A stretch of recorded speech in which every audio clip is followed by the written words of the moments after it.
so much for stopping by. I'm Divine Lady Ninhursag, your sister of a distant moon, and I'm just kind of relaxing here on the balcony of my apartment, just, things, thinking about this new journey that I've decided to take with revealing parts of myself that I don't normally express.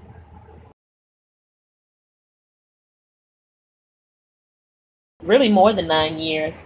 I was actually in the relationship for 9 years, but I really can't even say. I think it was maybe about 12 years physically, but it's even continuous even now.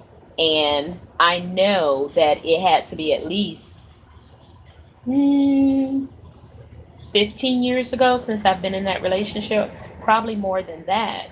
Really, it has been more than that. My son was about between 3 and 5 when I actually broke through physically, broke away from that relationship. And he's 24 now, soon to be 25 this year. So that was 25 years ago that I actually broke away from that relationship. And um,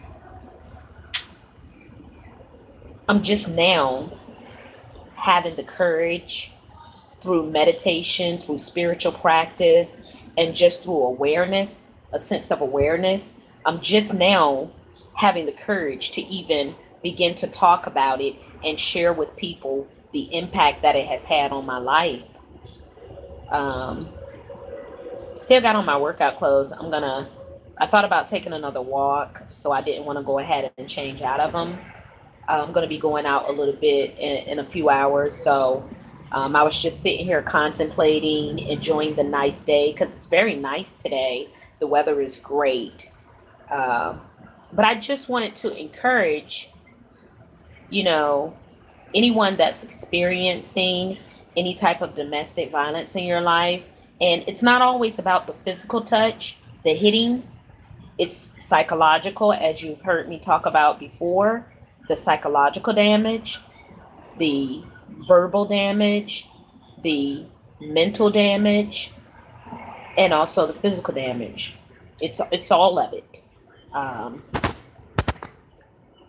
and those are experiences that I had when I was in that relationship, and it carries over with you. A lot of times people talk about taking baggage into other relationships, but we have to understand that even though you think you're not taking that baggage with you, you are. You're carrying that baggage with you until you learn to deal with that baggage so that you can move on with your life and you can be productive and you can be abundant and you can have bliss in your life on a daily basis. Um, I'm just so very grateful that I'm having this sense of awareness because I'm one of those people like, you may be like me. I'm one of those people like, if if something is wrong, I just want to go ahead and fix it like right away. So I'm glad that I'm having this sense of awareness because it's giving me the opportunity to identify what I'm going through, to identify it, to love on myself because anything that you want to do, you always want to be loving on yourself, be loving to yourself, be gentle with yourself. So I'm identifying it. I'm going within. I'm searching within to find out, like, okay, what is this all about? I'm loving on myself and letting my inner child know that it's okay. It's okay for you to explore these corners, these shadows, shadow work. It's okay for you to explore it. Then being aware of it, having that sense of awareness, accepting it, accepting where you are, understanding that there's no right or wrong. This is simply something that you're going through. It's an experience. There's no right or wrong. It's just an experience. And then once you're aware and you've accepted it, then you acknowledge and then you accept. I'm sorry, I missed a step. So you're acknowledging what is happening. Once you acknowledge it, okay, I see you. I see you. Okay, I see this experience. Okay, I'm going to accept this experience as an experience that I'm going to go through, that I've chosen to go through, or else I wouldn't be here. For whatever reason, I chose it. Now, you acknowledge it. I lost my train of thought. I apologize.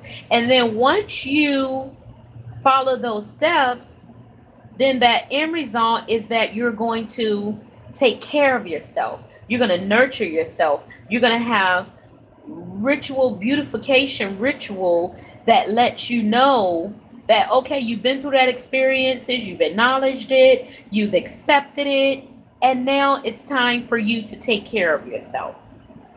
It's time for you to take care of yourself so that you can then go ahead and release it, because it served its purpose to you and you're going to release it now. So these are all the things that I'm really becoming aware of, and it's because of my coaching that I've had I'm sorry, itchy eye.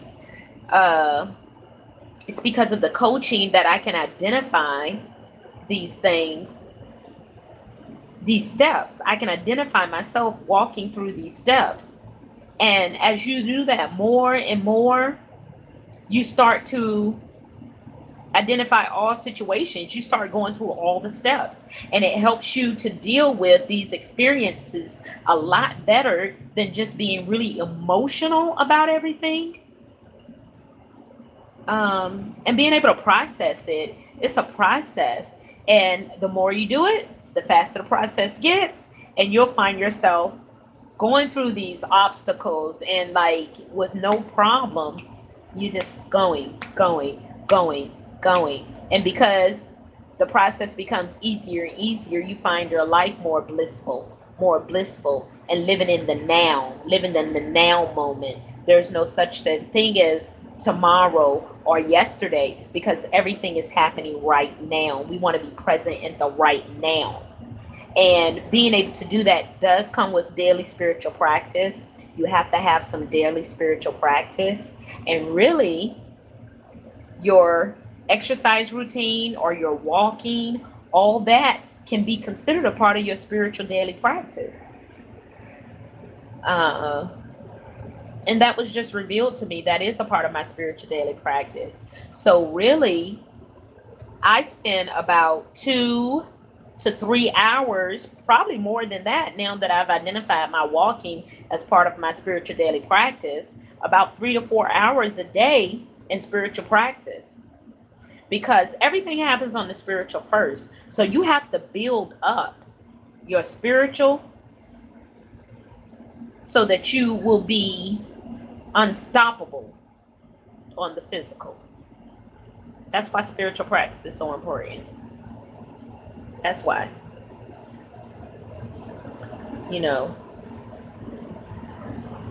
Contemplation, meditation, relaxation are required. They're required so that we can be still and know, and then we'll get direction. You do have to move, don't get me wrong, but there comes a time that you have to be still and know. Be still so that voice,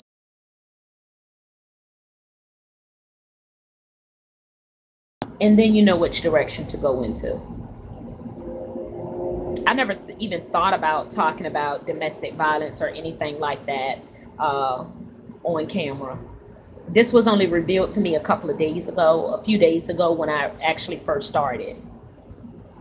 Because if you want to, we've all been given gifts, we've all been given experiences in our life, and we have to stop hiding from those experiences and face them head on. And the way that you can conquer those experiences, those unpleasant experiences that you've had, is by sharing them with other people, helping the other people to overcome their situations. And you'll find that you're helping people. That's my whole reason for doing these videos, because I thought I was okay not doing them. I thought I was okay not talking about domestic violence and not talking about the effect it had on my life, or even the effect that it had on my children's life. Because if you have children and you're in a relationship that's a violent relationship, mentally, physically, spiritually, emotionally, psychologically, and you have children in that relationship, there is going to be an effect on your children. So I know that there's an effect on my children from me being in that relationship. So it's really not just about us. So now I want to speak to women or men, whoever, because sometimes men are abused in relationships too. If you're in a relationship where you're not happy, it doesn't even have to be physical all the time. If you're just not happy and you don't like the way somebody speaks to you, that was really the first sign for me. Is he yelled at me one day, and we had just started dating, and I don't know what was going on. You know, I was kind of really green back then. I was only like 15, 16 years old. Never really had any life experiences other than having, I had 2 children by then, but really I was kind of sheltered. And so I don't know what was going on. We were kind of like in the hood or whatever, and I think something was going down. And he was aware of it, but I wasn't aware of it because I wasn't aware of that kind of thing, that kind of lifestyle. I didn't grow up in like that background where stuff was going on, like craziness, you know, hood life. And I didn't grow up like that. Although, come to find out later, yeah, it was we did kind of live in the hood, but that wasn't my experience. And that's an example of how you could be living in the middle of a war zone, but if you are happy internally, you don't notice the stuff that's going on around you. So as a child, I didn't even know I was living in the hood. We were so happy, and we were so, me and my sisters is what I'm talking about. We were so happy, and we were so full of joy, and we were so creative. Oh, we used to do all kinds of stuff when we were kids. We used to have picnics in our room. We used to go to the store like in the summertime, and we would go and we would buy all these snacks, Little Debbie snack cakes. We used to love Little Debbie snack cakes. And we used to take our little monies and stuff that we had, and we had a popcorn machine that we had got for Christmas one year. And we would take our little monies and stuff, and we would pool them together, and we would just buy a whole bunch of snacks. And then we would just go in our room, and we would plug up our little popcorn machine that was heated. It was electric, but you had to put a light bulb in it. And we would just pop popcorn, and we would laugh and joke and eat Little Debbie snack cakes. I mean, we were so full of bliss. It was like children just sitting around with all these snacks around them, and no adults are there, because we lived with my dad at that point, and my dad was at work.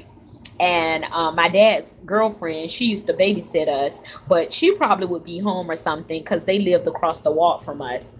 And so she would probably be home, and we would just be at home hanging out or whatever, because it's like too hot in the middle of the day. And we would just be like in such bliss. And I mean, it's even bringing me feelings of bliss right now, because I'm remembering like how happy we were. We were so freaking happy, popping our popcorn. And we had like a little easy bake oven, you know, some of the first ones that came out. So we could even bake a little cake or something, popcorn, Little Debbie snack cakes. And back then, Jungle Juice, we would buy a jug of Jungle Juice. And we're just in our room just having a ball. Not a care in the world. And that's the bliss, the absolute bliss that I experienced as a child. So I didn't know that I was living in the hood. We were just having fun. We were living from day to day, especially in the summertime, because you didn't have to go to school or anything. So it was just like every day you could just get up and do what you want. And our dad was at work, so yeah, we had chores and stuff like that. But once you get them chores out the way, it's like, okay, I'm going outside. or whatever. But every now and then we would just have like picnics and stuff in our room. So even if you're in a domestic violence relationship, you can create a situation in your head of this bliss, because you want to live in the now of this bliss and this happiness. And this can help you rise above that situation. It can help you get out of that relationship, you know. And like I always say on these videos, I would never tell anybody to just up and leave, because you have to prepare yourself mentally. I know in my situation, it was a couple of times that I end up going back. And I went back because I didn't prepare myself mentally to leave. I didn't prepare myself to be gone. There was still that tug on me. But that doesn't mean that you have to give up, you know, because it takes a few times of you making that step so you can get stronger and stronger and stronger. And as you get stronger, just one day you will leave and you will never look back, you know, because even once I got out of that situation, years later, I ended up in a situation where I was I was engaged actually to a man that was a lot older than me. And when I decided to go ahead and make that move and end that relationship, I was able to end that relationship without looking back. You know, but it came from me having these other situations that were early on in my adult life, where I started building up the courage and the strength to stand up for myself. Because I'm only 4'11", and when I was younger, I was very thin. I was small. You know, I barely weighed 100 pounds. I was small. Even with my third child at 9 months, I was still only 125 pounds, I think. So yeah, I was a small person. And I had to, I lost my train of thought somehow. But yeah, you have to build up. You have to build up the strength to stand up for yourself. I know what I was saying. Because early on, I got picked on a lot because I was a small person. I was a small child and I was bullied, and that kind of had a part in it, I guess, as to my unworthiness, as to feeling unworthy. So once I became an adult, and then dealing with that 9-year abusive relationship, and then having other relationships where I was cheated on, you know, manipulated, or what have you. So by the time I was able to actually get married, I recognized that I wasn't happy in this relationship. This isn't where I'm supposed to be. It's not supposed to go like this. This is not what I want to tie myself to. And I was able to pack up all my stuff and throw it in the car and drive away and not look back. And now that I even think about it, that took some strength and some courage. So I just wanted to, you know, have a little conversation with you while I was relaxing on the balcony, just kind of hanging out here for a minute, you know, just enjoying the day. And then I'm going to be going out later, so I'll be taking my shower and everything. I might even take a nap before I get dressed to go out later. But yeah, I'm doing this for us, for you, for me, for people that are in situations like domestic abuse, domestic violence. I'm doing this for us so that we can rise above this and we can live our greatest version. Because until we confront these issues, we're not going to be able to move forward in our lives. I'm Divine Lady Nin Hersag, and I love you with my whole soul. I'll talk to you soon.